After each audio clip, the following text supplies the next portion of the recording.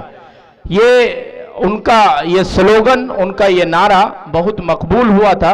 انسانی زندگی میں لکھنے، پڑھنے، کہنے، سننے اور سماجی سروکار سے وابستگی میں ان کی مقبولیت کا ایک ہی وجہ کافی ہوتی ہے، ان کے ساتھ کئی وجہیں تھی. وہ بیک وقت شان ارریا تھے، وہ بیک وقت انقلابی شاعر تھے، وہ نوجوان دلوں کی دھڑکن تھے، وہ آنچلک کلہیا شاعری کے بابا آدم کہلاتے تھے اور آبروئے صحافت انہیں کہا جاتا تھا. وہ مختلف اناؤنسر، مختلف اسٹیجوں سے، مختلف پروگراموں میں، مختلف تقریب میں رابطے کار کی کڑی تھے. عوام اور اسٹیج کے بیچ کی جو کھائی اور دوری تھی اس کو انہوں نے بے شک کم کیا تھا، بلکہ اگر ہندوستان بھر میں یہ تجزیہ کر لیا جائے تو یہ بات کھل کر سامنے آئے گی کہ انہوں نے باضابطہ منچ ادگھوشک کا ایک باضابطہ عہدہ سرجن کیا، بنوایا، ورنہ قبل میں اس کی کوئی خاص پوچھ نہیں تھی. لہذا وہ ضلع انتظامیہ کے پروگراموں میں، جس میں کہ انہیں منچ ادگھوشک کے لیے باضابطہ مدعو کیا جاتا تھا، سب کو یہ پتا ہے کہ وہ صرف پروگرام کے منچ ادگھوشک ہوتے تھے، لیکن مجھے یہ بھی خبر ہے کہ وہ جب کبھی پروگراموں میں شریک ہوتے تھے تو اس موضوع پر یا اس ٹاپک پر جس پر بات ہونی ہے، جس کے لیے میٹنگ منعقد ہونی ہوتی تھی، اس لحاظ سے جو اہم مدے ہوتے تھے یا جو عوامی سروکار سے وابستہ چیزیں ہوتی تھیں اس پر وہ کھل کر اشارے کنائے میں افسران سے بات کہہ جاتے تھے. ان کی مقبولیت نہ صرف یہ کہ متحدہ پورنیہ میں تھی بلکہ وہ بہار بھر میں یکساں طور پہ مشہور و مقبول تھے.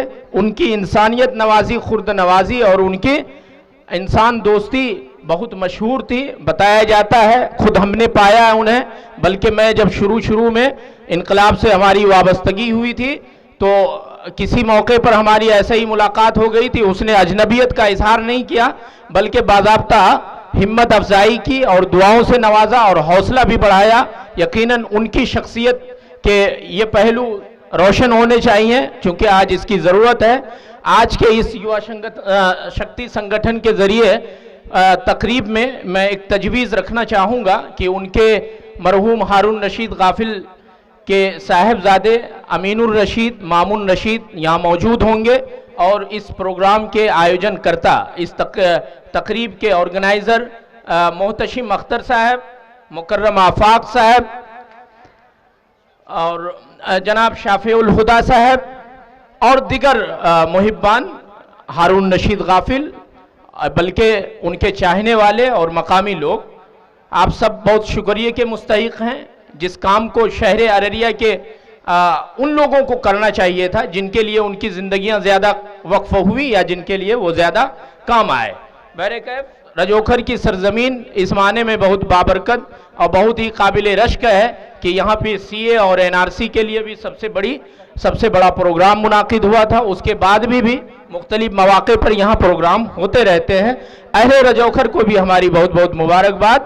میں یہاں پہ ایک تجویز رکھنا چاہوں گا. بڑے بزرگ موجود ہیں، بہت ہی دانش مند حضرات تشریف رکھتے ہیں کہ ہارون رشید غافل کی شاعری، ان کا جنم، ان کے حیات و خدمات پر چند ایک محفلوں میں ٹکڑوں میں الفاظوں میں کہہ لینا کوئی بڑی بات نہیں ہے. یہ تو محفلیں جو ہیں، کہا جاتا ہے کہ پنڈال جیسے ہی ختم ہوتا ہے تو اپنے آپ چیزیں ختم ہو جاتی ہیں.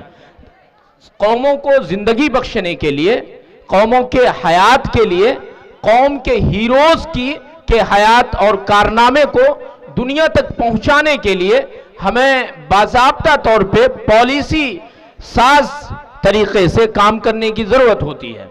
چونکہ یہ رواج بہت عام ہے اور چلن بہت عام ہے کہ عظیم شخصیات کے یاد میں ہم اکثر اداروں کا بنیاد رکھتے ہیں، اداروں کو چلاتے ہیں۔ لہذا میں آج کے اس تقریب سے یہ اعلان کرنا چاہتا ہوں کہ مرحوم ہارون رشید غافل کی شخصیت جو کہ عبقری تھی، جو کہ طلسماتی تھی، ان کی شخصیت کو زندہ اور جاوید اور کامیابی اور کامرانی کے حوالے سے دنیا تک پہنچانے کے لیے ہارون رشید غافل میموریل ٹرسٹ کا بنیاد رکھا جائے۔ یہ ہماری تجویز ہے۔ جو منتظمین ہیں، جو ذمہ داران ہیں، جب وہ آئیں گے تو اس حوالے سے بات کریں گے۔